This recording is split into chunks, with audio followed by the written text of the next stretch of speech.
Hi everybody, welcome to another Premier Guns video, and today we're going to be looking at the latest Beretta to hit the market. So this is the new 687 Silver Pigeon V, which we've got in sporting and field specification.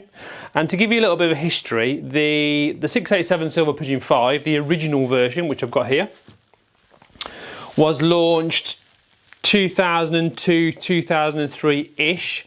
And I just happened to be at the Beretta factory at this time, just before the gun came out. One of the very first dealer trips that I can remember going on. And we were walking around the factory, we were having a bit of a tour. We got people like Mike Yardley, shooting journalist with us, and various other gun dealers. And they said to us, what do you think of this? And we were actually handed one of these actions in this exact same style, with the sort of motley case colour hardened with the gold pheasants, and I think there's a duck on the other side. And we said, what's this? And they said to us, this is case colour hardening. And obviously, being English gun dealers and used to seeing things like Hollands, Bosses, Purdy's with deep blues, deep greens, we were like, that's not case colour hardening. What are you doing? And subsequently, I think the guys from GMK also said, yeah guys, this is not quite right. And if you look at a later version of one of the 687 Silver Pigeon Vs, they are much deeper blued. So if you look at where this one looks like it's worn off, this is actually a very original model, done very little work, very little use, one owner gun, and it just looks like the case colour hardening's worn away, but that's how it was. And like I said, after we all made the comments, the dealer made the comments at the Beretta factory that, you know, this wasn't really case colour hardening, this didn't look right as far as we were concerned, if you consider it to an English shotgun.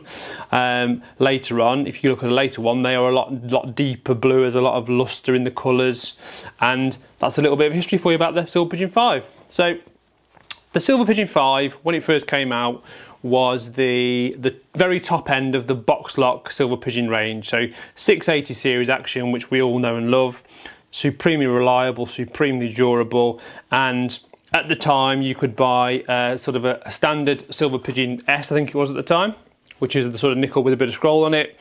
Then there was the Silver Pigeon 2, 687 Silver Pigeon 2, which had got a bit of very deep, bold game scene, very Germanic, very European. Then there's the Silver Pigeon 3, which of course Beretta recently relaunched, which had this sort of game scene and scroll combination, but just in a plain nickel finish. Then they did the Silver Pigeon 4, which was black with gold birds, right up to the Silver Pigeon 5. So this was the very top end before you started looking at one of the side plate models like the EL2 at the time, or the 687 EELL Diamond Pigeon as it's known, which we can still get hold of today. So it is, in essence, it is a Silver Pigeon. So this particular model we've got here is 30-inch multi-choke, game rib, auto safety, you know, like most of the Silver Pigeons that are out there being used in the field. It just is what it is, it worked, and that's it. So I think what Beretta have decided to do is, because since they've taken some of the 690 models out of the current range, it's kind of diluted what you can buy. So before they launched the Silver Pigeon 3, which I think was last year because it was in the best-selling guns of 2021, check it out. Basically what happened is you could only buy a Silver Pigeon 1 or a EELL. There was nothing in between. So they relied on the 690, sort of 693, 691. Well, they've all gone now. So what they're doing is they're going back to the Silver Pigeon range because they know the 680 series action works so well, and they're just upgrading it slightly each time. However, rather than going for case colour harden, this time they have gone for this sort of, I'm going to call it satin finish. It's not nickel, it's like satin. Nice deep acantha sort of scroll work, not dissimilar to the 695, which again has now been discontinued. So the idea behind this is you can own a high grade Silver Pigeon 5 without spending EELL money, but you're still getting the mechanics of the 680 series action, the reliability, the durability, the feel, but something that's a bit more prestige in the looks of it. So what you're getting with the new Silver Pigeon 5, you're getting this new style scroll engraving, which I think makes it quite universal. We have quite a few people that say to us when they're purchasing a shotgun, well, I want to use it for clays, but I don't like the fact it's got game birds on it. So I think this does make, I think scroll is more universal than putting game scene on a sporting gun, for example. That's just my opinion. So you've got this really, really nice scroll work with the sort of the action, which is sort of carved out there's a lot of nice work gone into this. And if you look on the underside, it continues. You've got 687 SP5 just in the little band, in the same way they've done it with the Silver Pigeon 3 and the Silver Pigeon 1. You've got the infamous Beretta Trident logo, which everyone recognises.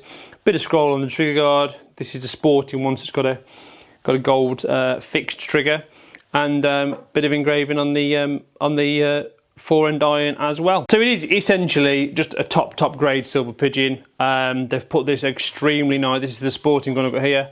Extremely nicely figured, class 3, which is the same grade as a 687 EELL woodwork on it.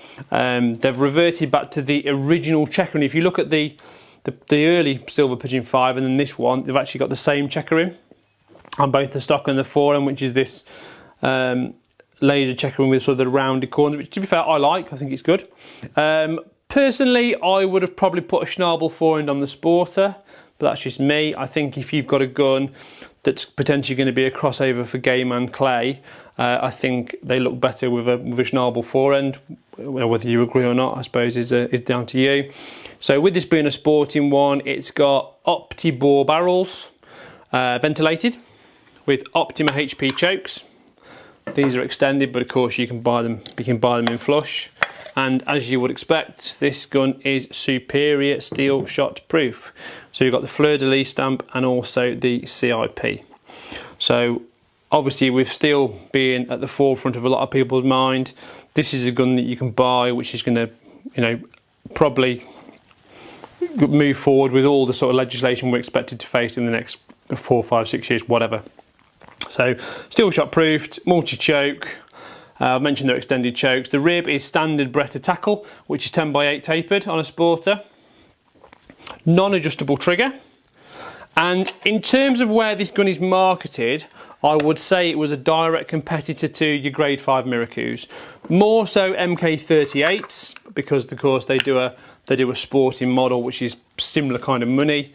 We're going to have a look at the field model now, see what we think of that, which is, again, it's almost a carbon copy. Apart from the technology in the barrels, it's almost a carbon copy of the original Silver Pigeon 5. So it's got the same engraving as the Sporter.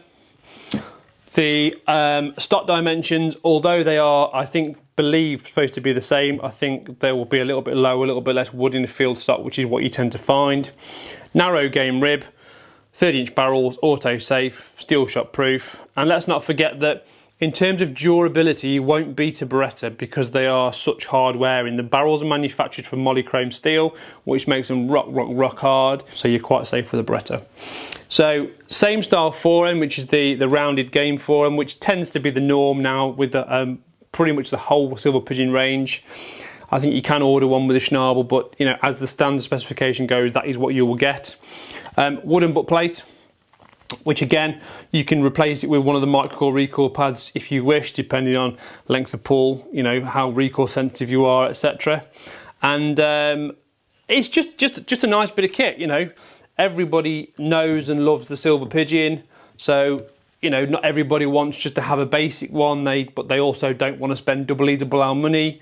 So this for me is kind of a really good halfway house. It's sensible money. You get everything you would expect from the Beretta name in terms of quality, reliability and durability, but you haven't got to spend a fortune. And again, the gun will last years and years and years and years and years. Ultimately, where do Beretta go next? Because they've relaunched a Silver Pigeon 3, they've now relaunched a Silver Pigeon 5. I don't know that the 687 EELL is up for any kind of revamping anytime soon, so it will be interesting to see what we get next. It's worth pointing out that although we've only got the field and the Sporter models here in 30-inch, which have literally just landed, there is also going to be small gauges, I think 20 and 28, and certainly from our point of view, as we do a lot of lady shotguns, we will be we will be very pleased to see a Victoria model. So Victoria model in, I think, field and sporting, although I believe the Victoria Sporter, as with the Silver Pigeon 3, will only be available in an adjustable stock with the Beretta B Fast system. So a little bit of history there about the Silver Pigeon 5, right from when I was over at the factory, but you bang up to date. If you want to get hold of a Silver Pigeon 5, we've got them in stock. We've got tons on order. Obviously, you can come down and try our Silver Pigeon demos, which will handle the same, will feel the same, and of course we can fit that to you. You can go and shoot it on the ground if you wish. Any questions you've got, please drop us an email, comment below, and don't forget to keep liking and subscribing the channel, because without you guys we couldn't do this. Hope you enjoyed the video. See you soon. Cheers.